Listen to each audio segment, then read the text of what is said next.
हरे कृष्णा, राधे राधे। हम सभी भागवत की कथाओं का श्रवण कर रहे हैं। आज का प्रसंग है श्री कृष्णावतार। शुकदेव कहते हैं, हे परीक्षित, श्री कृष्ण ही पूर्ण ब्रह्म है। इनसे बड़ा ब्रह्म न कोई है न होगा।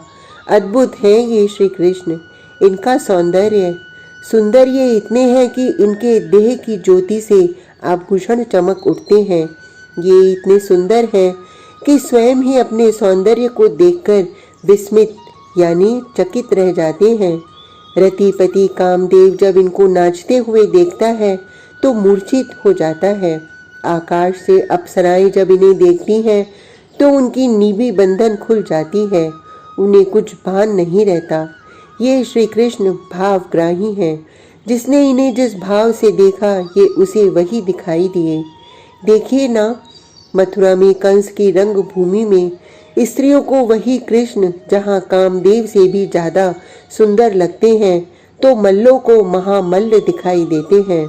दुष्टों को वही काल दिखाई देते हैं तो योगियों को परम सत्य परम तत्व के रूप में दिखाई देते हैं। ये सब हैं, ये पूर्ण हैं। यशोदा मैया जिन्हें गोद में लेकर चूम रही थीं, उसे ही जमाई लेते हुए श्री कृष्ण के मुख में ब्रह्मांड दिखाई दे जाता है। ये ब्रह्मा को झुका देता है अपने चरणों में, तो दूसरी ओर श्री राधा के स्वयं चरण चापते हैं। ये सत्य व्रत है, सत्य ही इसका रूप है। किंतु मैया के सामने सफेद झूठ बोलने में भी इसे लज्जा नहीं आती। बड़े बड़े सिद्ध योगी इसे अपने ध्यान में बुलाते हैं किंतु ये नहीं जाता। इधर गोपियाँ कहती हैं, मेरे कपड़े बाहर सूख रहे हैं, उठा दे। ये आज्ञा का पूरा पालन करता है। ये कालिया नाग के फन पर नाचता है। उस कालिया नाग पर जिसके 100 फन थे उस पर ये नाचता है। फन को अपने चरणों की चोट से झुकाता है तो दूसरी ओर सामने एक छोटा सा सर्प भी दिखाई दे जाए तो डर के मारे अपने मैया की गोद में ये चढ़ जाता है।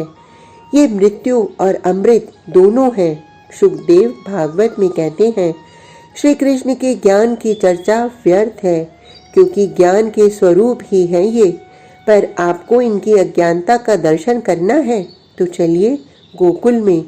अज्ञानता के संबंध में इनकी मैया यशोदा से पूछिए कि उसका लाला कन्हैया कितना अज्ञानी है। वो आपको क्रमवार बताएंगी। तलवार निकालकर उसे खेलता है तो उंगली कट जाती है। ये रोने लगता है। ये जल में अपने को डुबा सकता है। आग का अंगार उठाकर अपने मुंह में धर सकता है और तो और जहाँ पूजा हो रही है वहाँ जाकर हल्ला मचा देता है। हद तो यह है कि पूजा के सिंहासन में कुत्ता बैठाकर ये 3 वर्ष का कन्हैया तालियां बजाकर हंसता है और कहता है, तेरे भगवान। इसे आप अज्ञानता की हद नहीं कहोगे? ऐसा क्यों? परीक्षित प्रश्न करते हैं तो शुकदेव उत्तर देते हुए कहते हैं, ज्ञान और अज्ञान इन दोनों के अधिष्ठान तो यही हैं। इनके अलावा और कुछ है ही नहीं। प्रेम इनके जैसा किसका? प्रेमी इनके जैसा कौन? कृष्ण कहाँ हैं? कृष्ण कहाँ गए? कृष्ण हमें दर्शन दो। वो गोपियाँ रो रही हैं, बिलख रही हैं। अभी महाराज किया था पर पता नहीं क्या हुआ, सबको छोड़कर चले गए। बताया भी नहीं कि गुस्सा हूँ। अब कहाँ हो प्यारे, दर्शन दो ना।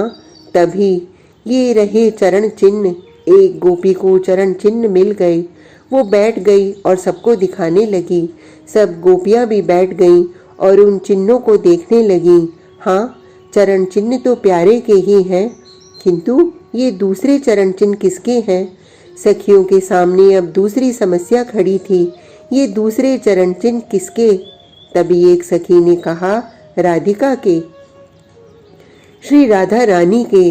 अरे वो अकेला थोड़े ही जाएगा, साथ में ले गया होगा अपनी प्रिया को। अब सखियां आगे बढ़ती हैं उन्हीं चरण चिन्हों के सहारे। फिर ये दूसरे चरण चिन्ह तो यहाँ से गायब हैं। एक सखी ने कहा तो सारी सखियां बैठ गईं। अरे ध्यान से देखो, श्याम सुंदर के चरण यहाँ रेती में धसे हैं। इसका मतलब श्री राधा रानी को श्री कृष्ण ने अपने कंधे में उठा लिया होगा। ऐसा मधुर भ्रम आपको कहीं और मिलेगा?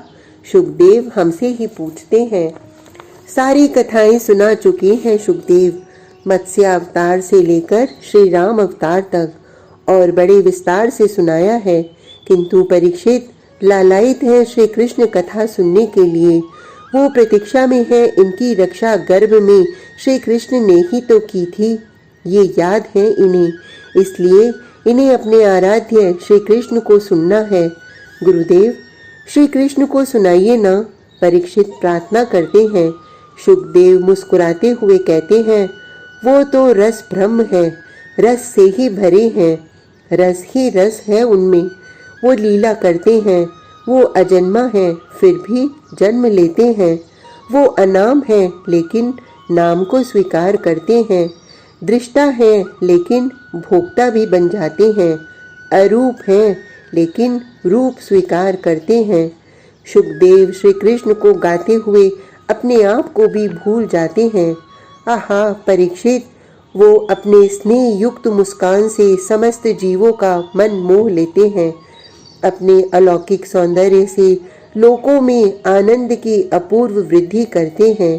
मकराकृत कुंडल जब इनके कपोल को छूते हैं तब इनकी सुंदरता कोटि गुना बढ़ जाती है। वो मुस्कुराते हैं तो पृथ्वी की क्या बात, देवलोक की स्त्रियां सब कुछ भूलकर इन मुरली मनोहर को अपना हृदय हार अर्पण कर देती हैं। लेकिन इन्हें देव नारियों से क्या प्रयोजन? इन्हें तो प्रयोजन है अपनी भोली भाली गोपियों से।